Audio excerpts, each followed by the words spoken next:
Okay, so now we're going to move on to psychosocial changes in the postpartum period.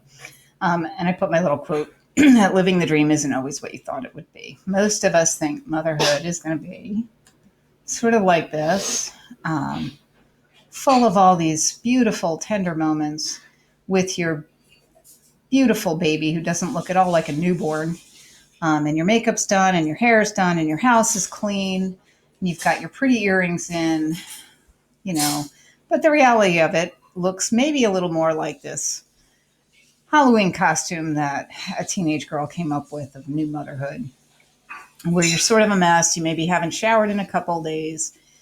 You're in your pajamas at 2 o'clock in the afternoon and you haven't slept in a week. And that's okay. That's sort of part of the journey, and we'll talk about it.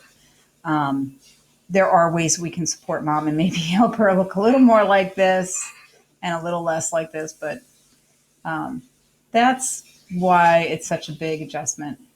Um, So it does represent a developmental crisis. It's not the kind of crisis like an unforeseen event. This is something that most people hope for and plan for. They want to become parents at some point in their lives. And yet, because of the tremendous amount of change, not only in your day to day life, but in your whole identity, it does throw you off of your equilibrium. One model that I've talked about before in your assessment video is this idea of taking in, taking hold, and letting go. And the theorist who made it famous said it takes about 4 to 6 weeks to resolve. It was probably a man who decided that 4 to 6 weeks was about enough time for anybody to be all better.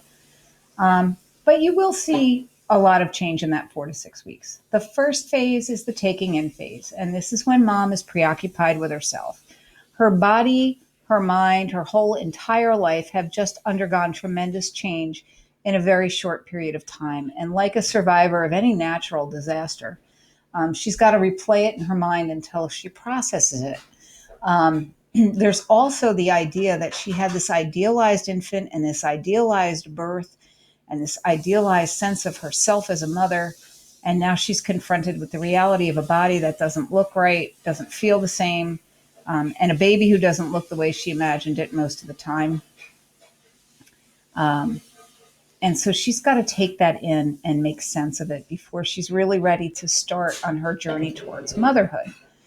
Now, unfortunately, because women stay in the hospital for such a short period of time, if this phase lasts 24 hours, that's about half the time she's with us. We still have to teach her to take care of this newborn, but we're going to do it in little sound bites, and we're going to be prepared to assist a lot with newborn care and self care in the beginning. You can't be too patient with a new mom at this stage, particularly if it's her first baby. But even if it's not, don't assume that just because she's done it before that this is all old hat to her and she should be sort of independent right away. It's still a major, major change. The taking hold phase takes place usually about the second day. It can take some moms a little bit longer to get here, but that's when she sort of realizes, like, okay, this happened, and now this is happening. I've got a new human who needs me to be their sole source of nutrition, maybe, who needs me to take care of him or her. And I've got this new body that doesn't feel like the old one at all. Um, and I need to know how to take care of that. And if it's my second baby, third baby, fourth baby, how am I going to fit this into my existing life? If this baby never sleeps and I've got a toddler at home, how is this changing my relationship? She's starting to come to terms with it, and she's taking steps to function as a mother. It's new. So we still have to be available to support. But at this point, mom is full of questions. Is this normal? Is that normal? How do I do this? How do I tell? I've had all girls and now I have a boy and he's got a circumcision. They're ready for teaching. Again, factor in the fact that mom is maybe not getting so much sleep or she's in pain, and put your teaching into small, realistic little increments for her. But taking hold is where your teachable moments happen a little bit more frequently. And that's where most discharge teaching is going to take place. And then we have letting go. Letting go, we don't usually see in the hospital. Letting go is where mom can reconcile this idealistic experience she thought she was going to have with the real experience of having and caring for this newborn. It's when we start to see her feel a little more confident. By the 6-week checkup or by the 1 month pediatrician visit, usually you'll see moms, they might still be in sweatpants and a messy bun, but they're good with the tasks of newborn care. Um, they might still be tired. They might still be a little, they might still be adjusting to the schedule, but they have sort of come to terms with their identity as a mother. They're confident in taking care of their newborns. Um, and they're ready for ongoing information, but they're much more active in the process.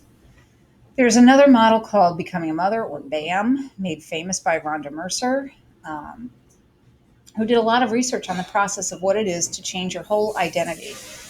And she said, this takes 3 to 10 months because it evolves. Your baby grows and changes, and your skills have to, you have to keep upping the ante to keep up with your baby. And the full identity as a mother takes a little while to acquire. Most new parents, mothers and fathers, feel inadequate at first. They sort of look at this newborn and go, I can't believe they're letting me take this home by myself. This is crazy. Um, so it is common to feel inadequate at first. If it is not the mother's first baby, she has an identity as a mother, but she has an identity as a mother of one or of two. Um, and she's got to do a whole juggling act and meet everyone's needs. At this point, the nurse's job is to teach those parenting skills. Now, that's not enough to make mom feel like she is adept at motherhood, but we need to give her that positive reinforcement when she demonstrates some of those early tasks, like diapering or feeding. Um, and we're going to encourage her to find support after discharge. Keep in mind that even with a C-section, mothers don't typically stay longer than 3 days unless there's a problem. So we're going to have her tap into her existing support person or system, and we're going to teach those people all of the things they need to do to support mom. It's always better when you're doing the discharge teaching if the partner and whoever else is on team mom is there and they can sort of hear all the things that she might miss, and that we reinforce and encourage their role in supporting her journey into motherhood. And also, it's really important to encourage these community and online resources. The new moms meetings, some hospitals will hold them, like the New Mother Mornings or breastfeeding support groups. There are online resources for breastfeeding support and motherhood support. You just have to sort of steer her towards websites that are reputable, and give her some places she can go to get support for herself. Another aspect of psychosocial change that happens in the postpartum is we see the beginnings of maternal infant attachment or parental infant attachment. And there are some attachment behaviors that are moms and some that are babies. Babies are wired to get moms to have soft, tender feelings towards them because otherwise they would starve. But we see that mothers too have sort of an instinctual behavior patterns.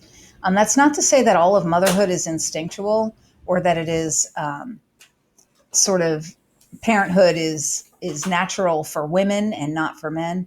But there are behaviors when new mothers hold their children. When we put that baby skin to skin with mom, we do a lot to promote attachment, because all of her hormones are going to respond to the smell and feel of a newborn baby and all the little sounds they make.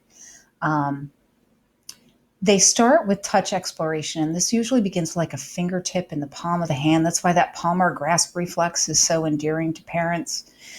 They may stroke the baby's hair, and then they sort of develop more inclusive touching. So it starts off a little bit tentative and then becomes much more exploration.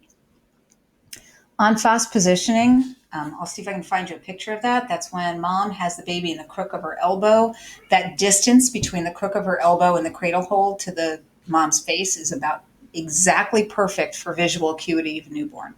That's the distance at which they see best. And they love to track contrast, so they will look in the mother's eyes. It's like pretty amazing that the human animal sort of evolved that way. But they will turn their heads towards mom's voice. They will look for mom's face. Babies already at day 3 of age they can distinguish the smell of their mother's milk from someone else's. But the en face positioning is something that a lot of women sort of assume without ever being instructed to do it. And that gives the baby the perfect distance and allows their attachment behaviors to sort of take place.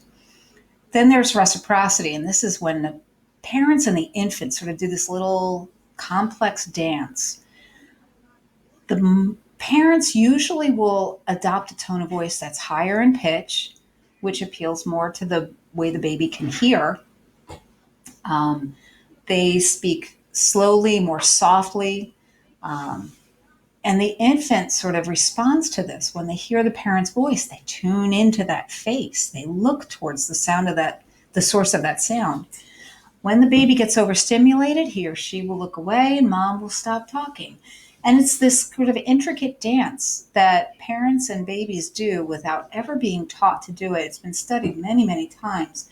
But it's sort of inherent in the human species that we try to relate as parents and newborns. The partner who did not give birth, whether it is a father or some other support person, will experience a state that's termed engrossment by researchers and theorists. Engrossment means this feeling of total preoccupation, this infatuation with this brand new person. And it's amazing. They do all the same things. They position the baby non-fast. They talk softly. They might have a swaying motion to their body, but it's like this all-consuming feeling that nothing else matters. I mean, it's really pretty amazing. We're going to move on to baby blues. Baby blues is another part of the psychosocial adaptation of pregnancy, and it's normal. It can happen in the hospital. It usually happens at home. Definitely, I would say it happens to about 80% of women. That's the statistic that I've read most recently. And it consists of things like being weepy, crying at commercials, like Hallmark commercials, a little more emotional, having mood swings. One minute you're just frustrated and irritable because there are dishes in the sink, and how dare they leave dishes in the sink? Don't they know how tired I am? Feelings of disappointment or being let down by this baby who doesn't look the way you thought it would, or the birth that didn't go the way you thought it would, or that nurse that wasn't as responsive as you wished she would be, or feelings that you're disappointed that motherhood isn't more natural. All of those things are normal. They sort of come and go, and they usually resolve in 10 to 14 days without any treatment whatsoever. It's a hormonal thing. There's a huge shift in hormones. You go from having all this estrogen and progesterone that makes you chill and calm, and then all of a sudden it drops, and in its place you get the prolactin and the oxytocin, which is fantastic for bonding and attachment, but it also kind of screws with your whole sense of mood stability. Now, we're not going to get into a discussion here about postpartum depression and other psychiatric disorders of the postpartum period. That's for another day. That'll be postpartum at risk. But just know that baby blues happen. And if women don't know they're happening and then it happens, both they and their families and support people will think, what is wrong with you? Don't you love your baby? And that creates a setup for further problems, and it impedes maternal role attainment. So always let your moms know that this is normal stuff. And that's the end for that video.